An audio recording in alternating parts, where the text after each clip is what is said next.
It is my pleasure to bring back to the program Attorney Kate Hartley from the Pacific Justice Institute, who was just down in Boise a couple of days ago testifying at a public hearing on a bill that would repeal, a bill that would suggest that we repeal the Blaine Amendment, and we'll get into that in a second. It would send what this bill would do is that it would send the question to the voters on whether or not we should change our Constitution and repeal the Blaine Amendment, which effectively is some sort of religious bigotry amendment that was peddled around the states, around the country a century ago.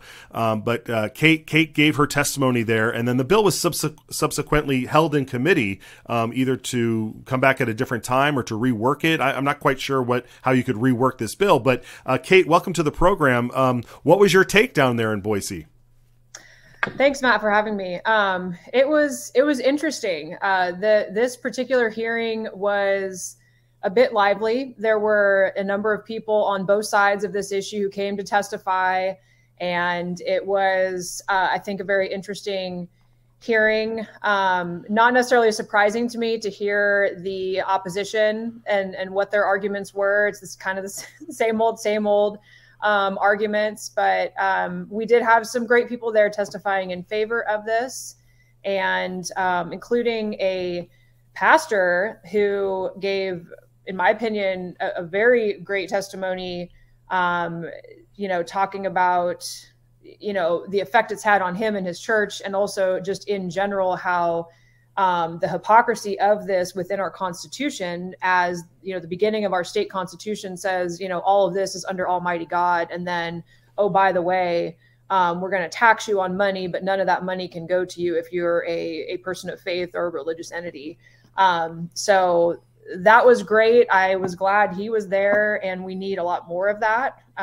Any pastors out there listening to this, please take this as a example of what we need so much more of.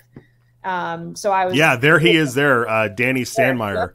Yep. Yeah, that's right. And we played some of that clip the other day. Maybe we'll play it again later this week. But I agree with you. And real quickly, when our country was, and this is the age-old debate: was our country founded on Christian values or believers and that sort of thing? But we have been this way for so long that it seems that as though at the turn of the century, when public schools became a thing, where we were actually instituting government-run public schools, that secularism took over. And I would even dare say that atheism took over, to the point where maybe one of the reasons why we're not so, quote, religious nowadays is because we've been raising generations of people to go through a secular atheistic system to come out the other end and say, oh no, we can't have any of this. What's your take on that?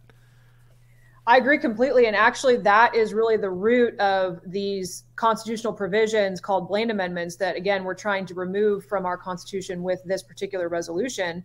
And it was exactly what you're saying. So the public school system wanted to go after at the time, the Catholic schools. And so they wanted to make sure no money from the state was going into these Catholic schools. And so it was hostile from the beginning, as far as just, hostile towards religion.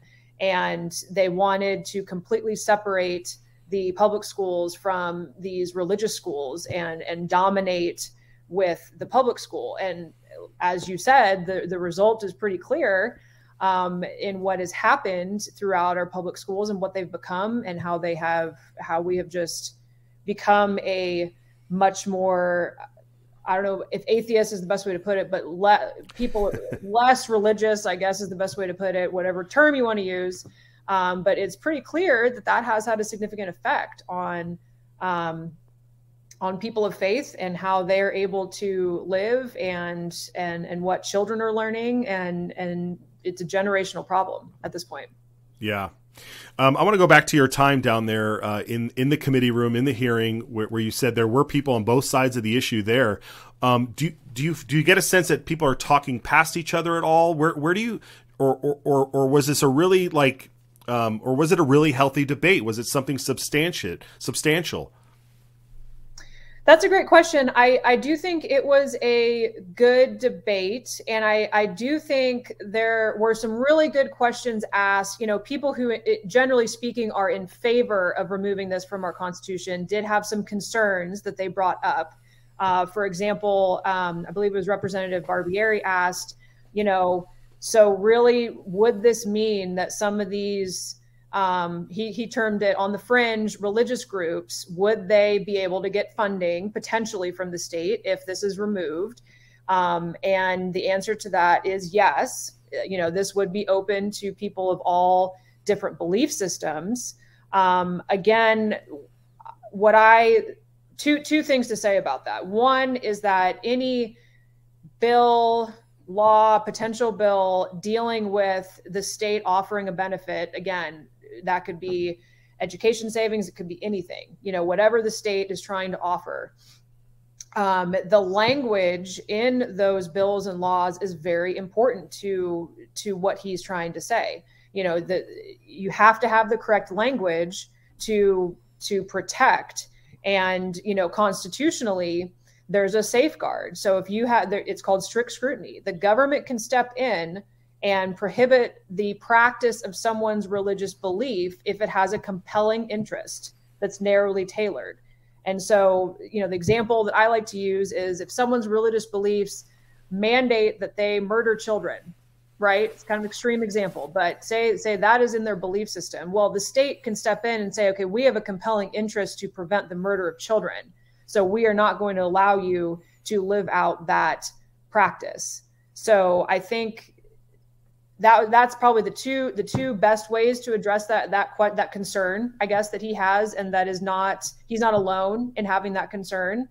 And hopefully that was addressed well, explained well. Yeah. I mean, what you just said there, I mean, I don't feel too many people make that argument, the compelling interest argument, because we saw someone stand up during testimony and they were doing it semi-ironically, where they were representing a satanic cult or whatever you want to call it, some sort of fetish. I think of some sort of fetish group. But they said, oh, well, I'm for this because then I'll be able to fund my satanic school for the arts or whatever. And it's like, yeah, go right ahead and do that. I'm curious to know if that school is open and how well it's performing. I highly doubt it's performing well right now, if it's even open.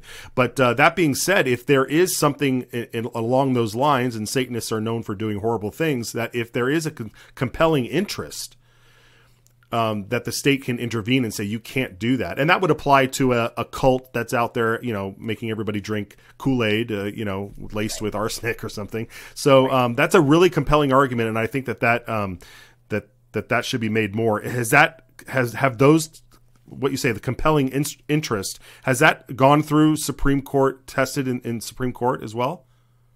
Oh, absolutely. So that's called strict scrutiny. And so that is always part of the constitutional analysis, right? So if the government is going to restrict someone's speech, someone's free exercise of religion, they can only do so when they have a compelling interest, right? And it is a very high bar, right? So the government has to show that there is something major going on, and that also it's narrowly tailored to meet that interest that they have.